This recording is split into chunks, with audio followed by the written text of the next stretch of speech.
What's up, everyone? Welcome to TYT. I'm Kasparian. Joining us today is John Iadarola because it's Wednesday and he always co-hosts with me on Wednesday. We're actually in the same room, but because of social distancing and because of the fact that we have like shield guards and all this stuff protecting us, we're not actually able to be on the same desk.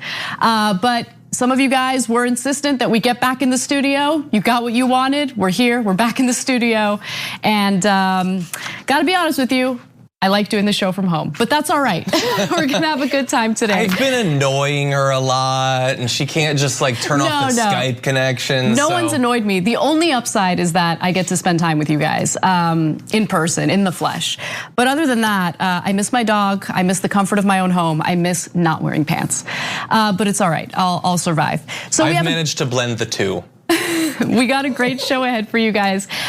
We have an update on Kenneth Walker. That was Breonna Taylor's boyfriend. He had an exclusive interview that we'll share some highlights from. He did shed some light on his perspective on what happened that night. Later in the show, we'll also share possibly one of the dumbest statements on Fox News regarding the issue of masks. And that's saying something because that network is littered with dumb commentary, but I think this one takes the cake. But before we get to all of that, I do want to remind you all that we have a wonderful partner, Aspiration, and because of Aspiration, people are able to do their banking at a financial institution that cares about the environment, does not invest in fossil fuel companies, and is just overall wonderful. So to learn more about Aspiration, go to aspiration.com/TYT. All right, without further ado, let's get to the news today. And I actually want to start off. When were you finally told that Breonna didn't make it? I never really got told, like directly. I saw it on the news. That's how you heard Breonna Taylor died, on the news? Pretty much. That was Kenneth Walker, who gave an exclusive interview to Gayle King. And Kenneth Walker, for those who might not know, was Breonna Taylor's boyfriend. He was the one in the apartment along with Breonna Taylor when Louisville cops busted into their home in plain clothes with a no-knock warrant and immediately started opening fire as soon as Kenneth Walker fired a warning shot. Now, he maintains that he did not know that the individuals who used a battering ram to enter the apartment were cops. He really emphasizes that throughout this interview. But there are some pieces of information that we've learned through this interview that we previously did not know. So let's go to the first clip where Walker talks about the cops not announcing that they were cops as they were entering their unit. There's a loud bang at the door. You know, nobody was responding when we were saying, who is it? You all did ask, who is it? Several times, both of us. No, there's no response. You know, the police say that they said several times, it's the police. If they knock on the door and say who it was, we can hear them. It's dead silent.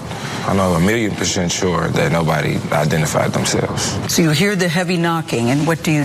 So now at that point, we're getting up to put on clothes, make ourselves decent to answer the door. Then I grab my gun. We should also say you were licensed to carry the gun. For sure. That was the one time I had to use it. I mean, if it was the police at the door and they just said we're the police, me or Breonna didn't have a reason at all not to open the door and see what they wanted. And that makes a lot of sense because remember, even though that was a no-knock warrant based on a drug trafficking investigation, there was really no reason for Kenneth Walker or Breonna Taylor to hide anything or to threaten the lives of those cops. The cops found absolutely nothing. They were in no possession of drugs or of illegal weapons. Nothing illegal was in their apartment. So why would Kenneth Walker feel the need to shoot if he knew that the people trying to enter his home were cops? The narrative that we keep hearing from the Louisville Metro Police Department, it makes no sense. And witnesses John, as we know, claimed that they did not hear the cops announce themselves. One witness said that he heard one of the cops say it.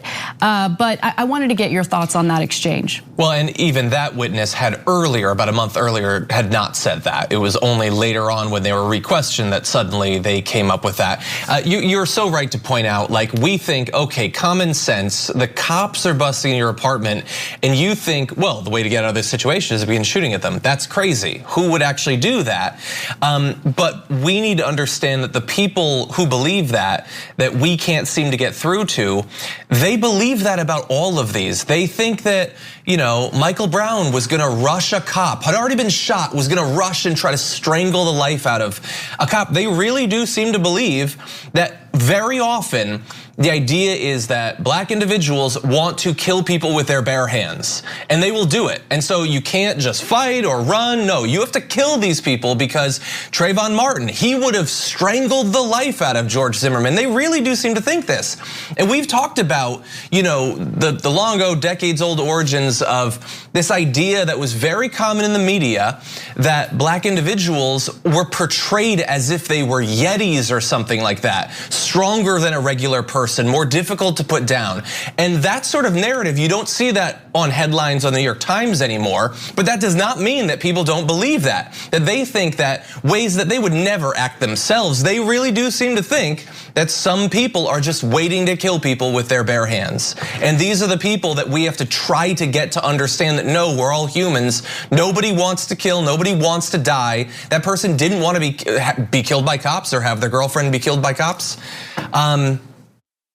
Yeah. And we can't get through to people on something as simple as that, our own shared humanity. The lack of justice in this case is beyond infuriating, especially when you find out that the prosecutor did not recommend criminal charges for the murder of Breonna Taylor when it came to the grand jury, and only one of the cops, Officer Hankerson, is the person who's facing any criminal charges, but it's not even related to shooting and killing Breonna Taylor.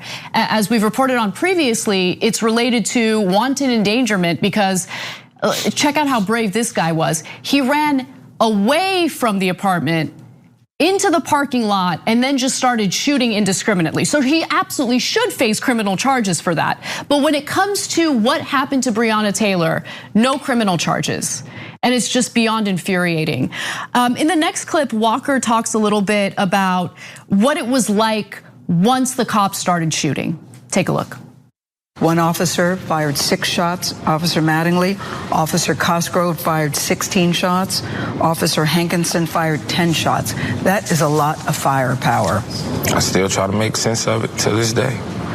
There's definitely nowhere to hide. There's bullets coming in every direction. When did you realize that Breonna had been shot? I guess in the middle of all the gunfire, like she screamed, but like I was holding her hand. You were holding her hand? Yeah, like while this was happening, I pulled her down to the ground. But she was just scared, so she just didn't get down. So in the middle of all of this, you realize that she's been hit. Was she alive at the time? She was still, and when all the gunfire stopped, she was like bleeding and stuff, and I was holding her. Then that's when I called my mom. You called your mom first? Yeah, I told her that somebody just kicked in the door and shot Breonna, and she's freaking out at this point, but she told me to call 911, so I did. And then when he did call 911, and I think this part is so important, and I wish I did a better job at noticing this when we had previously talked about this story. The way that he's talking to, the dispatcher as he's calling 911 makes it abundantly clear that even at that point, he did not know that the people who had entered the apartment were cops. Listen. 911 operator Harris, where is your emergency? I don't know what's happening. Somebody kicked in the door inside my girlfriend. While you're on the phone, you don't know it's the police. I didn't know it was the police, not at all. And I even proceeded to tell 911 that, somebody just kicked in the door and shot my girlfriend. If I knew who it was, I would have said the police. Or I wouldn't have been calling the police on the police. Like, that doesn't even make sense. So John, I wanted to get your thoughts on that. I mean, obviously I had heard that call before, but it's just yet another piece of evidence that when he fired that warning shot, he genuinely believed that the people entering his home were a threat, that they were breaking and entering and were gonna harm him and his girlfriend. It's absolutely insane. Yeah, it's a great point that it's more evidence. And it makes you really wonder what actually happened during, the grand jury. Like, what was actually said? What did they use all the time for? If they're hiding all this important information, the fact that the one person that said that it was that they heard the cops change their story, that phone call, it seems like very strong evidence. I mean, what is the counter to that's evidence he didn't know? The idea that actually in the middle of this gunfight, his girlfriend shot, so he decides, you know what I'm gonna do? I'm going to call the cops and I'm gonna lie. Well, they could bust in and finish him off at any second. Who thinks that? But again, it's the people who won't watch the interview and honestly don't care what happened to him or to Breonna Taylor. They will always believe the worst. It's so frustrating to see this and to know that nothing is gonna come of this. No more justice is gonna come of it. And they're gonna go on thinking that fundamentally not a racist country, nothing needs to happen with the cops, no reform is necessary, all of that. It's incredibly frustrating. What's also incredibly frustrating is, we keep hearing about how, the whole purpose of having police is that they keep us safe. They're supposed to protect and serve. But there was just this fundamental disrespect for human lives during this whole incident. And even after the fact, you had some of the cops, and this is all caught on tape, admitting that there had been some sort of miscommunication. But what was also incredible was how they refused to provide medical aid to Breonna Taylor as she laid there bleeding out. Kenneth Walker talked about that in the interview. Let's hear what he had to say. The police didn't come rushing in? Not at all. I don't think I realized that it was the police until I was on the phone with Breonna's mom. I hear like people outside talking. I thought they was, coming for help because I called 911. So you think they're coming to help you? Yes. So when I come outside, there's guns pointed at me. I'm being threatened with dogs and whatever else. Don't look back. Put your hands behind your head. You want to prison? That's what's going on. The officer asked me, was I hit by any bullets? I said no. He said, that's unfortunate. So that threw me off too. So I'm like, what's he mean by that? That's unfortunate, he said to you after you've just lost your girlfriend and you don't know what is happening. What did you think when he said that? I didn't know what to think, and I really wasn't worried about me. Only reason I'm even out here is because the only way for her to get help in there is for me to be out here. We were scared. No, we didn't know who it was. We didn't even know who it was.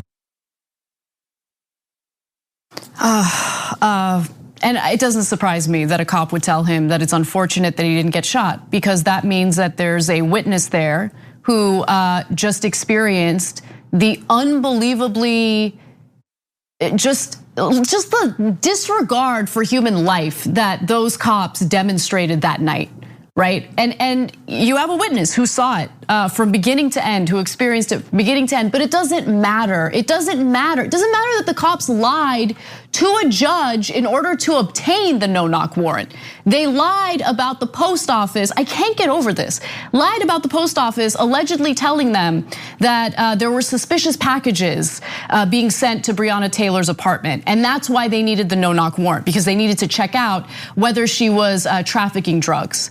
Later, a postal inspector said, no one said that. No one said that there were suspicious packages being delivered there.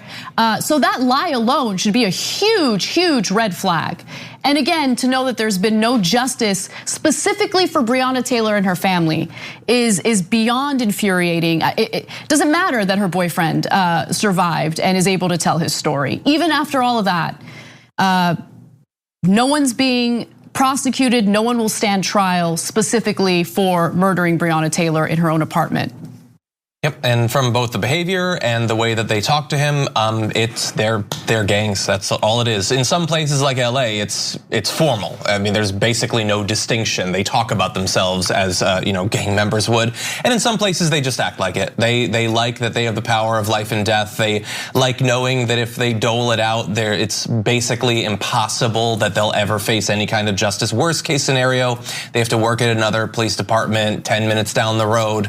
It's madness, and thankfully, throughout the course of this year, some people have been moved over to the position of realizing that reform is necessary, but not nearly enough. Well, let's take a break. When we come back, I will update you on the ongoing debate regarding economic stimulus. Many people are heated about Nancy Pelosi's rejection of Donald Trump's proposal, but it's a nuanced issue, and I think it's important for everyone to know all the details. So we'll give you that and more. We need to talk about a relatively new show called the Republic, or UNFTR. As a Young Turks fan, you already know that the government, the media, and corporations are constantly peddling lies that serve the interests of the rich and powerful. But now there's a podcast dedicated to unraveling those lies, debunking the conventional wisdom. In each episode of On the Republic, or UNFTR, the host delves into a different historical episode or topic that's generally misunderstood or purposely obfuscated by the so-called powers that be.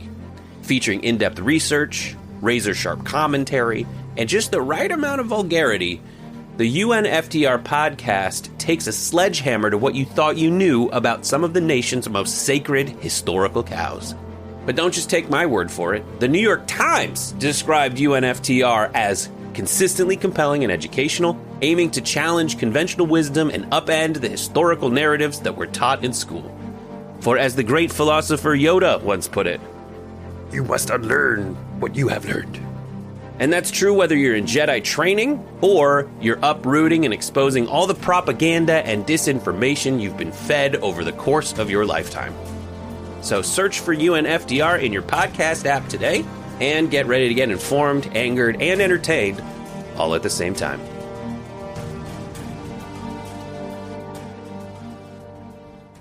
We return. Welcome back to TYT. Anna and John with you. We're still trying to get our handle on how things are working out here back in the studio. So John, we'll be reading member comments in just a minute.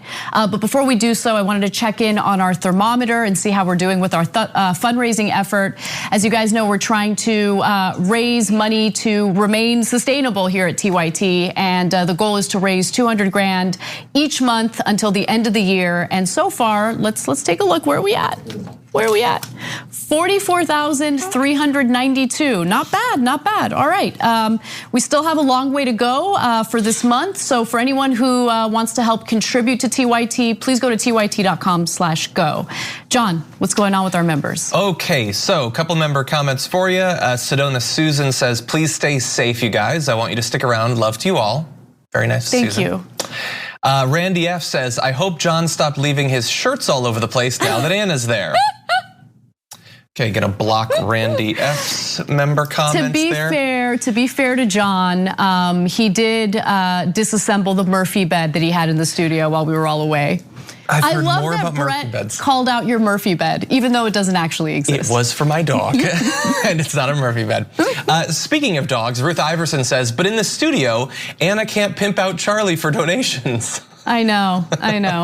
That's true. It's okay. We have better lighting here, I will say. Oh my God, not for me. We need to get a little bit more lighting from this side, actually. I'm a little bit dark. But anyway, Mickey C on the more serious end says, isn't it amazing that stand your ground and the castle doctrine don't apply to people of color? Yeah, no, that's exactly right. That's exactly right. Yeah, well, I mean, literally the only thing you need to do is change his skin color, and he would be on Fox every day as an example of standing up against the police state and stuff like that, although they now support the police state.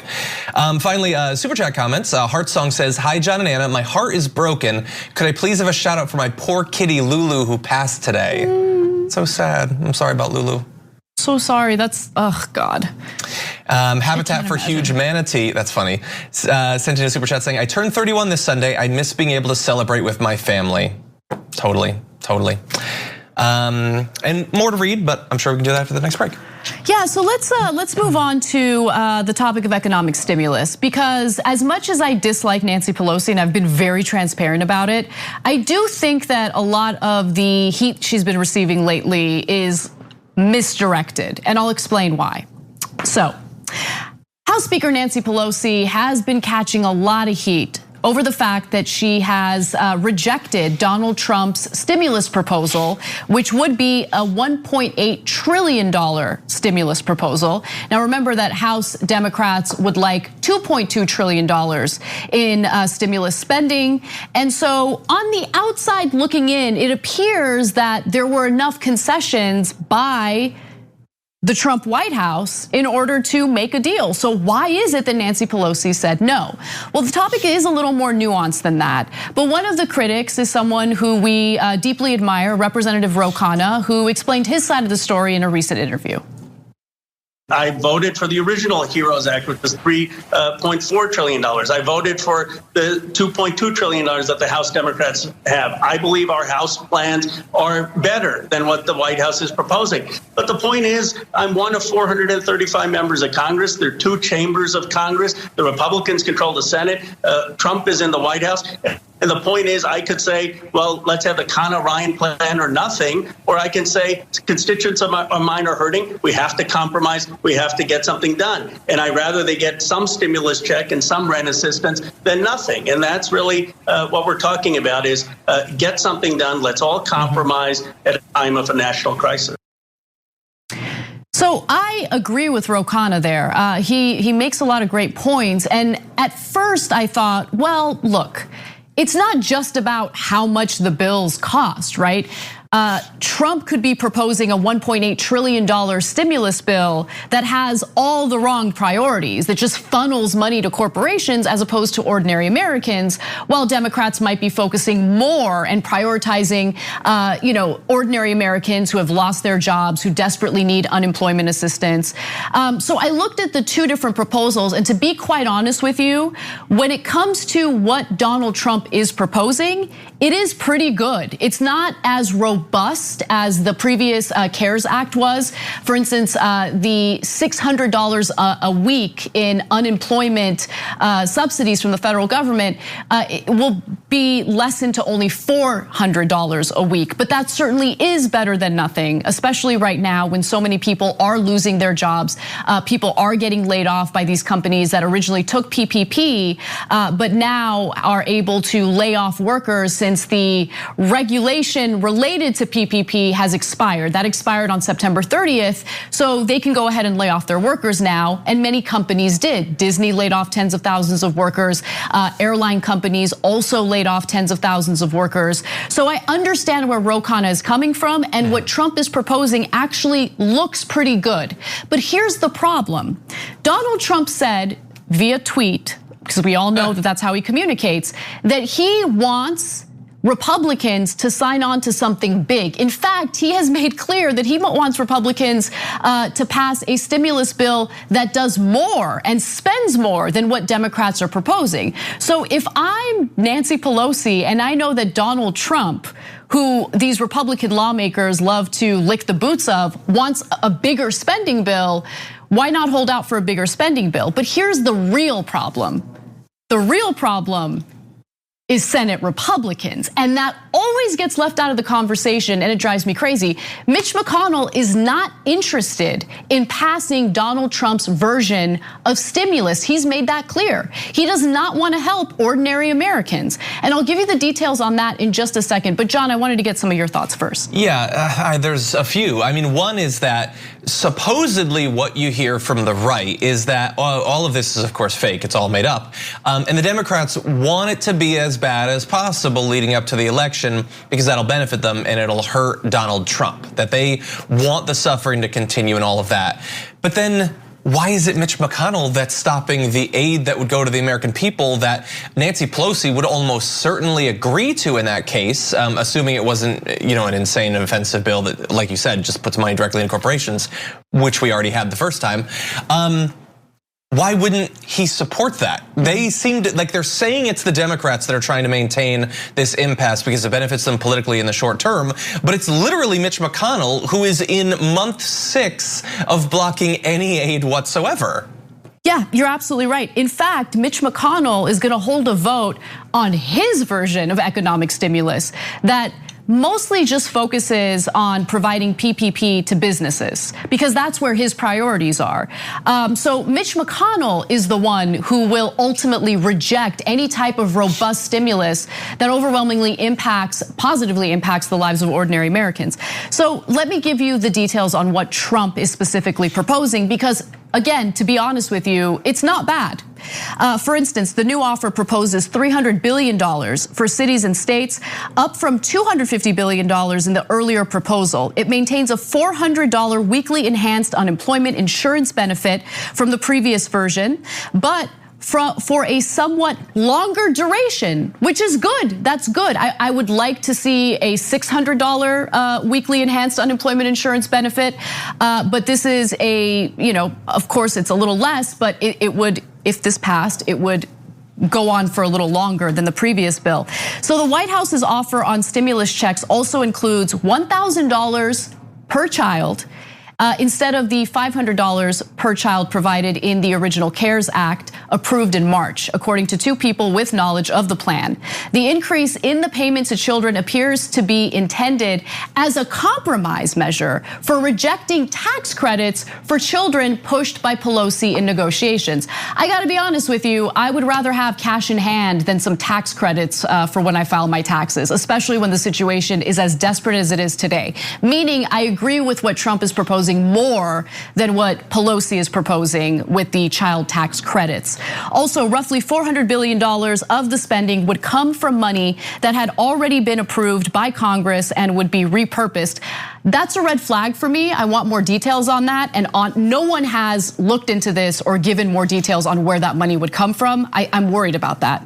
And just to read the rest of that graphic, so the net cost of the bill would actually be closer to $1.5 billion since they would repurpose money that had already been allocated. I don't know what that money had been allocated for before. Now, the House bill is closer to $2.2 trillion in spending. It does provide specific language on aid to hospitals, which is incredibly important. It appears that the Republican version of the bill, Trump's version of the bill, doesn't have that. It also, yes, provides child tax credits, assistance with childcare. I think that is important, and the Trump bill leaves that out. And finally, language on testing and tracing. It doesn't surprise me at all that Trump wouldn't include something like that in his version of the stimulus bill. And here's where Nancy Pelosi and Steve Mnuchin seem to disagree.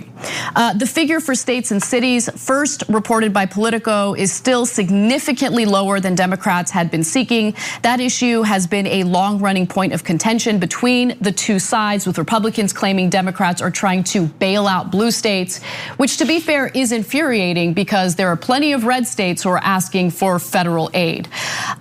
So, John, thoughts so far on where they disagree? Yeah, well, 2 thoughts. I like the flat money better than tax credits too, but it's still, look, if this is what we can get, then I guess that's what we can get. But if you had sat down with every American family and told them 7 months ago, okay, so they're passing this one bill, they're gonna give you $1,200, but don't worry, in half a year, they're gonna give you another $1,000. Like, who would have accepted that? That's madness. And that all along the way, Mitch McConnell, like Senate Republicans generally, but especially Mitch McConnell, hasn't cared at all to help people out. And polls show that he's up over Amy McGrath by 8 to 15 points. That apparently you can flip the bird to the American people for months and months as hundreds of thousands of them die, and maybe it'll hurt you in the polls by a little bit. What a democracy that we have. In terms of actually passing something, I mostly agree with both you and Ro Khanna. People need the help, obviously, even though you do have to consider the fact that anything that gets passed, the media is going to, like, they want drama in these last couple of weeks. They are going to look to be giving credit to the man that they haven't had much to give credit for. But that's fine if that saves lives, if it saves people's houses, if it keeps them from being evicted and all of that. I guess that's a necessary cost. And so again, I really want people to hold Republican senators accountable, specifically Republican senators who don't have to worry about re-election, because they're floating around the same nonsense talking point about like, oh, the deficit, the deficit, the deficit, the deficit. We're so worried about the deficit. They're not worried about the deficit. They just don't like spending any money on ordinary Americans. That's really at the heart of this. Can I add something really fast to that? So you're 100% right. I forget exactly where I saw it, but a lot of people who have watched this show for a few years aren't gonna be surprised by this. Some anonymous Republicans are saying that the hyper focus on the cost of this bill and the deficit is intended to begin that narrative for when Joe Biden wins, because a lot of them expect that he is going to win. They want to immediately be able to transition into, we can't afford literally anything. So starting the conversation around the deficit is one way to do that. And if it passes, then they will use whatever cost of this bill as another example of why we can't afford to do anything except, like bomb Syria or something. Yeah, no worry about the deficit when Trump successfully passed his tax cuts for the rich in 2017. Okay, no worries about that. That costs $2 trillion, $2 trillion tax cuts for the rich. No worries about the deficit, the federal debt. No worries about that. But anyway, I do want to read some specific comments from Republicans in Congress who have no interest in passing Donald Trump's version of the bill. They also deserve blame for potentially in the future, if House Democrats approve Trump's bill, the Senate Democrats would reject it. So there is GOP disunity as Senate Republicans balk at a $1.8 trillion relief package Treasury Secretary Steve Mnuchin has offered to House Speaker Nancy Pelosi. James Comer said the following: a lot of conservatives are concerned about excessive spending until we get liability protection and spending under control. I don't think a lot of conservatives will be real excited to vote for another stimulus package. And Representative Eric Cantor, House Majority Leader, said something very similar, arguing, I'm doubtful in the end something gets done in a big, big way, because of course they don't actually represent us or show any concern for our well-being. You've got to remember there's a lot of senators on the Republican side of the aisle who are not in cycle, meaning they're not facing re-election. And one of the most damaging votes they could take is to spend another couple $1 trillion spent in a relief bill. So that's where they stand. And Mitch McConnell is planning on holding a vote next week on his version of stimulus, which is essentially a $500 billion bill that mostly just helps businesses. There could possibly be a little bit of help when it comes to unemployment insurance, but overall, his bill only prioritizes businesses and gives ordinary Americans a giant middle finger. So he deserves a lot of the blame, and I'm just not seeing much of it right now in the media, particularly in leftist media. I get the disdain for Nancy Pelosi. I certainly share that disdain, but I do think in this case, it's a little misdirected, especially when you consider just the disgusting, feckless behavior we've been seeing from Senate Republicans. All right, well, let's move on to some other news. Story that bores me to tears because it's the same thing every single time. So, Amy Coney Barrett is still undergoing her Senate confirmation, and she refuses to answer any questions, which is definitely problematic when she gets asked questions that should be considered layups. For instance, when it comes to electoral issues or the possibility of Donald Trump, really flexing his muscle and attempting to turn this country into a full-blown dictatorship, she seems to be open to some of the maneuvers that he has floated. So for instance, when it comes to the possibility of Donald Trump delaying an election, something that Trump again has considered in the past, Coney gave a concerning answer. President Trump made claims of voter fraud and suggested he wanted to delay the upcoming election. Does the Constitution give the President of the United States the authority to unilaterally delay a general election under any circumstances? Does federal law? Well, Senator, if that question ever came before me, I would need to hear arguments from the litigants and read briefs and consult with my law clerks and talk to my colleagues and go through the opinion writing process. So, if I give off-the-cuff answers, then I would be basically a legal pundit. And I don't think we want judges to be legal pundits. I think we want judges to approach cases thoughtfully and with an open mind. Yeah, except, I mean, people like Amy Coney Barrett consider themselves constitutionalists who take the Constitution and interpret it verbatim, literally. So let's take a look at what Article 2, Section 1 of the United States Constitution says about the possibility of delaying a presidential election. The Congress, not the executive branch, the Congress may determine the time of choosing the electors and the day on which they shall give their votes, which day shall be the same throughout the United States. So long story short, Congress gets to make that decision, not the incumbent president. John. Yeah, it's clear. And the only thing clearer than that is that she will answer questions very forthrightly and very quickly and perfectly happily about things that don't reveal that she is nothing but a right-wing ideologue who's being put into the Supreme Court to take away your health care and take away your right to practice your reproductive freedoms, and if necessary, give the election to Donald Trump. That's what she's there for. Those are the things that she's sort of cloaking. There's a side of not accepting the science on climate change, of course, as well, but mostly it's that she doesn't want to reveal that all the things that the left and even the center fear she'll do on the Supreme Court. She totally is being chosen for that. The right doesn't need to ask detailed questions because they already know that. That's why she was chosen. On the election-related stuff, Trump wouldn't have nominated her if he asked her, hey, if I bring a case to you asking you to shut down the mail-in ballots, are you gonna do that? And she'd say, well, no, that would be unethical. I'm certainly not gonna shut that down. Yeah, he still would have nominated her, totally. He has no interest of his own at heart. No, all of that is so clear. And I don't know if maybe that's why in your intro you said that this is so boring. But yeah, kind of. Because I know who she is. It's the same, situation with a Supreme Court nominee evading the questions, answering specific questions regarding constitutionality by just discussing what she would do procedurally. Yeah, we know how the Supreme Court works. Okay, we're asking for you to weigh in on what the Constitution says about the president unilaterally delaying the election. This is not difficult.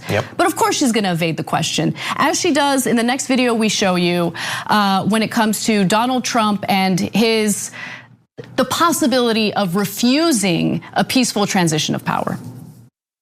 Should a president commit themselves, like our founding fathers, I think, have a clear intention, like the grace that George Washington showed, to the peaceful transfer of power? Is that something that presidents should be able to do?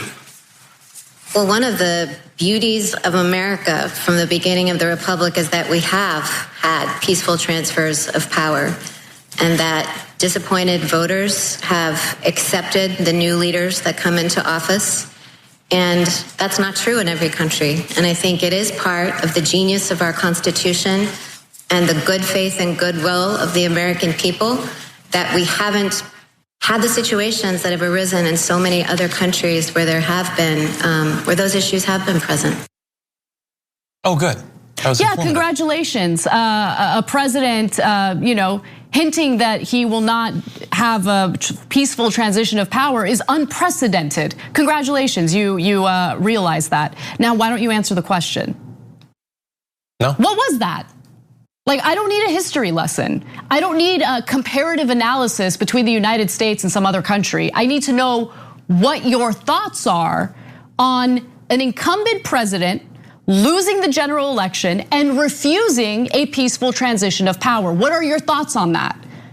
Yeah, no, we're not gonna get it. I mean, the whole thing, it just feels so pointless at this point. Apparently it can't be stopped. We knew before the first hearing why she'd been chosen, and more importantly, we knew everything we needed to know about her ethics. The fact that she was willing to be a party to this process. 3.5 weeks before the election, after so many people have already voted, the fact that she was willing to stand for a spot on the SCOTUS under that told us what we need to know about her ethics. She will do whatever she needs to do to get that position. She's obviously made promises and she's ready to make good on them. And just going back to the Constitution, which she claims to value, what does the Constitution say about the transition of power? Well, The terms of the president and the vice president shall end at noon on the 20th day of January, and the terms of their successors shall then begin. That is what the US Constitution says. It's the 20th Amendment. Now, when it comes to Title III, Section 1, Chapter 1 of the US Code, here's what it says about peaceful transition of power. The electors of president and vice president shall be appointed in each state on the Tuesday next after the first Monday in November in every fourth year succeeding every election of a president and vice president. So it's a very wordy way of saying, hey, yo, the person who loses needs to do this, and the person who wins needs to do that. And let's go ahead and follow through on what our so-called democracy requires us to do when someone loses an election. But she evades that question, and she evades it by either talking about procedural things, as she did in the previous video we showed you, or giving us a history lesson, mentioning how unprecedented this is in her own cute little way. It's pathetic.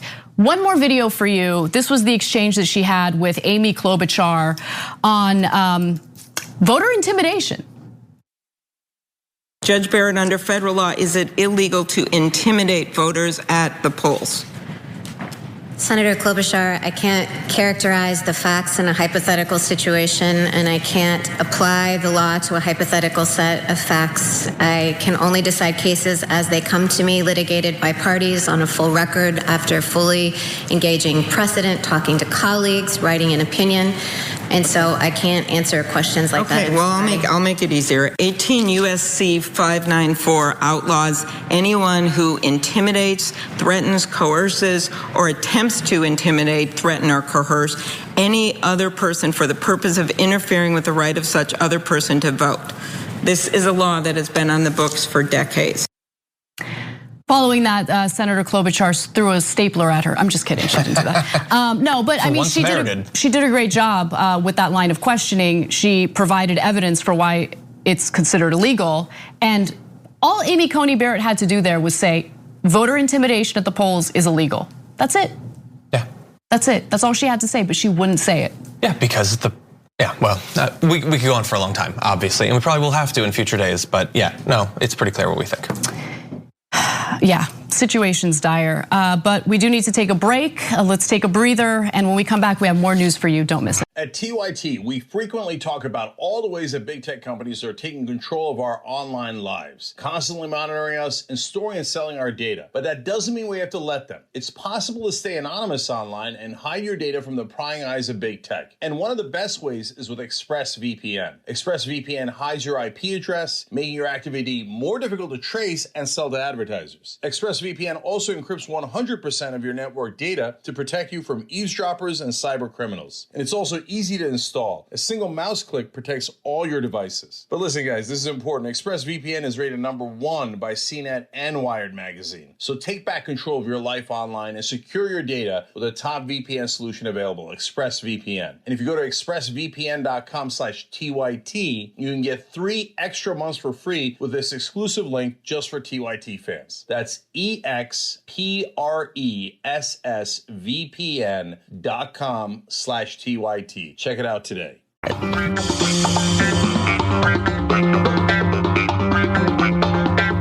Hey everybody, welcome back to TYT. Anna and John with you. Before we get to our wonderful stories of voter suppression, John has some more comments to share with you all. So John, take it away. I do, there's so many, I won't be able to read them all. Build a Track and Trace Army in the members' comments said, if the Republican Senate would stop the bill, wouldn't it be good politics to pass the bill in the House, to have the Senate stop it, and Republicans lose the Senate? Apparently Pelosi is not so confident the Senate would block it. But they have passed bills in the House any number of times. Right. But I get what you're saying. But also, let me stop right there. The one thing that I am concerned about is how much funding, like, is there, as we found out through the CARES Act, there was a huge amount of that money dedicated to bailing out huge corporations, right? And so there's still a question mark because we haven't seen the actual bill. We've seen summaries of the bill. We've seen what Trump claims the bill will say.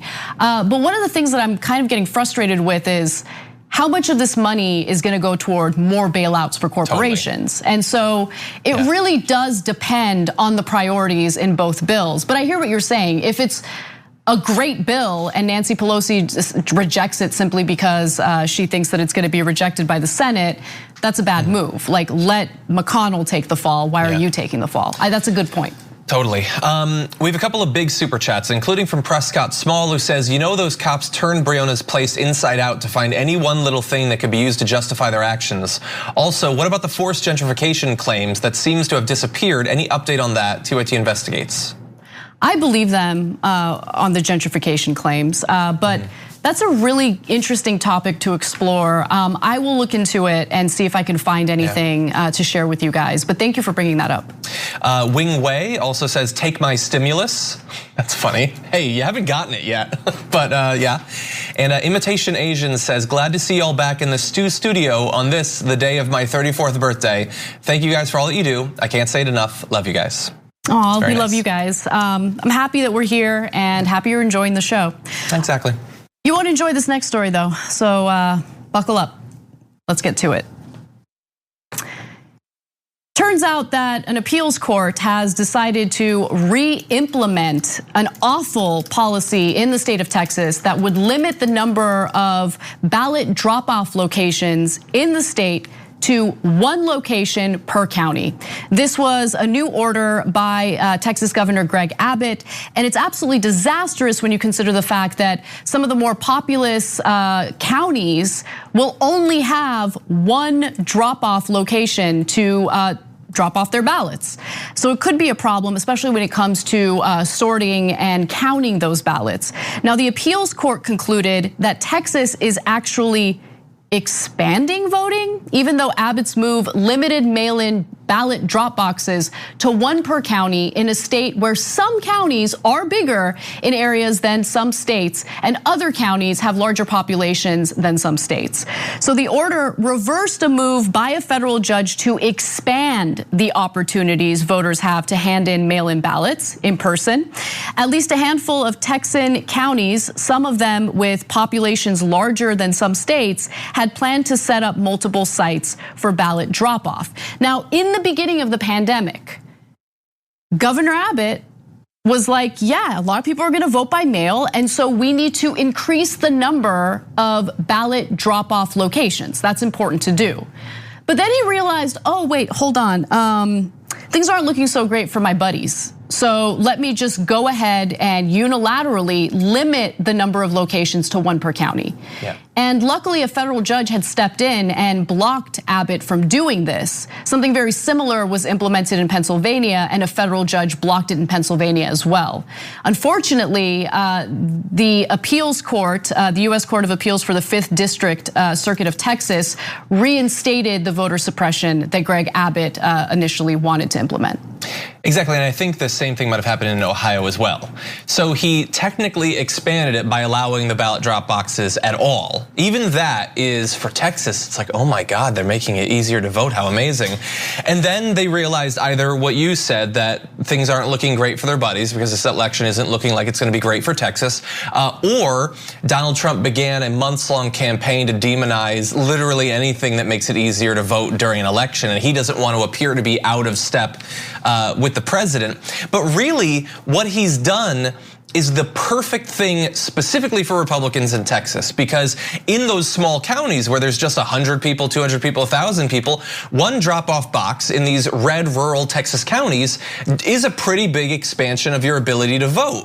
One of those in Houston is nothing. It doesn't really help much at all, a little bit hypothetically, but not that much. So this is like a barest nod to expanding the vote in the most prohibitively difficult time to vote in living memory, while making it as hard as possible for blue areas. No, it's beyond frustrating, and they're so transparent. Like, Abbott is so transparent about what he's trying to do here. It's no surprise that the more populated parts of Texas lean Democratic, and as a result, he wants to make it even more difficult for people to vote in those areas of Texas. I want to go to this cartoon that really perfectly illustrates what the situation entails. So this cartoon, shows how under this order, like Loving County on the west side of Texas, which has a population of 169 people, has the same number of mail-in drop-off boxes as Harris County on the east side of Texas, which has a population of 4.7 million people. Yeah. So you can see the disparity there. You can see the problem, right? So this is what we're dealing with. And by the way, people want to vote. Luckily, it seems like citizens are very aware of these attempts to suppress the vote. And so right now we're seeing these insane lines when it comes to early voting. And it just really demonstrates, first of all, how difficult it is to vote because you're going to be waiting in these long lines. But it also shows how defiant people are and how motivated they are to cast their ballots. So even though they're going to be standing in those long lines, to either vote in person or drop off their ballots, they're motivated to do it, and that's a pretty good sign. John, any final words before we move on? No. I'm looking for any good signs though. Yeah, me too. Oh, one good sign, that 97%.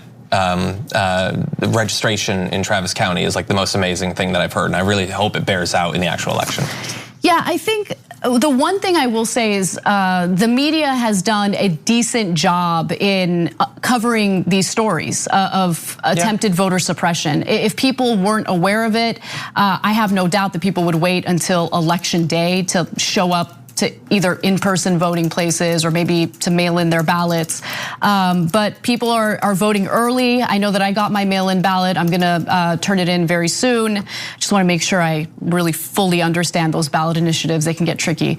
But educate yourself as much as you possibly can on how to register to vote if you haven't already, how to vote, what the voting rules are in your municipality, your state, and please take part in the effort to get that madman out of office because it's important.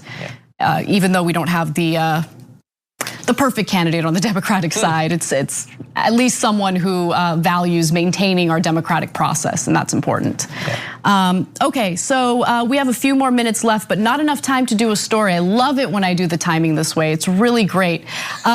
We can read some member comments. Let's read some member comments. Let's do it. We can totally do that. I'm happy to. First of all, let's acknowledge the people on Twitch who are being awesome, including Obi Mom Kenobi, who's continuing to gift subscriptions. She is up to 923, which is just amazing.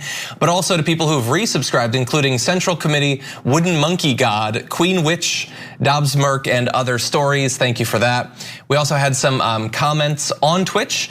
A Trollpy said, congrats Anna and John for being back in studio. Not just us, by the way, but also Edwin and Bart and Mike and Dave are out there. They're much more spaced away, but it's nice to see more faces here. Trashy Plays asks why Hilo didn't get a Murphy bed. It was a bed for Hilo. That's the whole thing. And Key John says, what do you think would happen if Trump and Biden's town halls are at the same time and Biden had better ratings? I just don't think that that's gonna happen. Yeah, I don't either. I want to just say that NBC News is pathetic for agreeing to hold a town hall with Donald Trump, essentially rewarding Donald Trump for his bad behavior and the fact that he wussed out of a debate with Joe Biden. Yeah. The fact that they're gonna go ahead and play ball with Trump and hold a town hall literally at the exact same time that Biden's doing his town hall. Ugh. It's just pathetic, and it shows you what the huge downside is of these media companies that just want to turn a profit and don't care all that much about doing what's right for our democracy, for the American people. Totally. Why are you rewarding Donald Trump? Like, it just doesn't make any sense. Yep. Yeah, and look, town hall with Biden, I gotta be honest, it's probably not gonna be very entertaining. It's not gonna pull in a bigger audience because Donald Trump is a train wreck, everyone knows it. So I would argue that he's likely to have higher ratings, but not because people like or respect him. Postgame is next, tyt.com/join. Thanks for listening to the full episode of the Young Turks. Support our work, listen ad-free, access members-only bonus content, and more by subscribing to Apple Podcasts at apple.co/TYT. I'm your host, Cenk Uygur, and I'll see you soon.